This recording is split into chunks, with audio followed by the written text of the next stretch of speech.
Edward ഷില്ലറ്റിൻ്റെ വളരെ ചെറിയൊരു പോയാണ് ജീസസ് ഓഫ് ദി സ്കാർസ്. 1917 എഴുതപ്പെട്ടൊരു കവിതയാണ്. ഒന്നാം ലോക മഹായുദ്ധം നടക്കുന്ന സമയത്ത് എഡ്വേർഡ് ഷില്ലറ്റ് ബ്രിട്ടനിലെ ഒരു പാസ്റ്ററാണ്. അപ്പോൾ അദ്ദേഹത്തിൻ്റെ ഇടവേള പല യുദ്ധത്തിന് പോയിരുന്നു. പല മാതാപിതാക്കൾക്ക് മക്കൾ നഷ്ടപ്പെട്ടു. പല മക്കളും കൈയും കാലൊക്കെ നഷ്ടപ്പെട്ട് മുറിവേറ്റവരായിട്ടാണ് തിരിച്ചു വരുന്നത്. അങ്ങനെ കരഞ്ഞുകൊണ്ടിരിക്കുന്നവരെ കണ്ടപ്പോൾ അദ്ദേഹം എഴുതിയ കവിതയാണ് ജീസസ് ഓഫ് ദ സ്കാർസ്.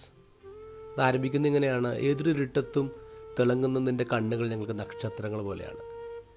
ഇടയ്ക്ക് ഈ കവിതയിൽ ഈ പാസ്റ്റർ ഇങ്ങനെ ചോദിക്കുന്നുണ്ട്, our wound is hurting us, where is the balm.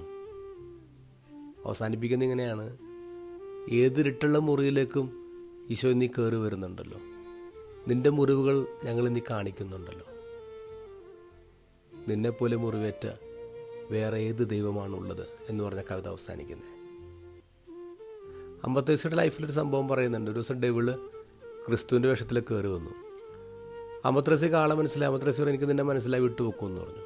പോകുന്നതിന് മുമ്പ് ഡെവിള് വെച്ചു, എങ്ങനെ മനസ്സിലായി ഞാൻ ഡെവിളാണെന്ന്? അമ്പത്രേസി പറഞ്ഞു, നിനക്ക് മുറിവുകളില്ലല്ലോ. ദ ഗോസ്പിളിൽ നമ്മൾ കാണുന്നത് മുറിവുകളുമായി ശിഷ്യന്മാരുടെ അടുത്തേക്ക് വരുന്ന ഈശോയാണ്. മുറിവുകളുമായിട്ടാണ് ഈശോ കടന്നു വരുന്നത്. മുറിവുകളുള്ളവന് മാത്രമാണ് സൗഖ്യം കൊടുക്കാൻ പറ്റുന്നത്. മുറിവുകളില്ലാത്ത ആരെങ്കിലും നിങ്ങളെ സുഖപ്പെടുത്താൻ വരുന്നുണ്ടെങ്കിൽ നിങ്ങൾ പറയണം വിട്ടുപൊക്കുമെന്ന്. കാരണം അവൻ ക്രിസ്തു അല്ല.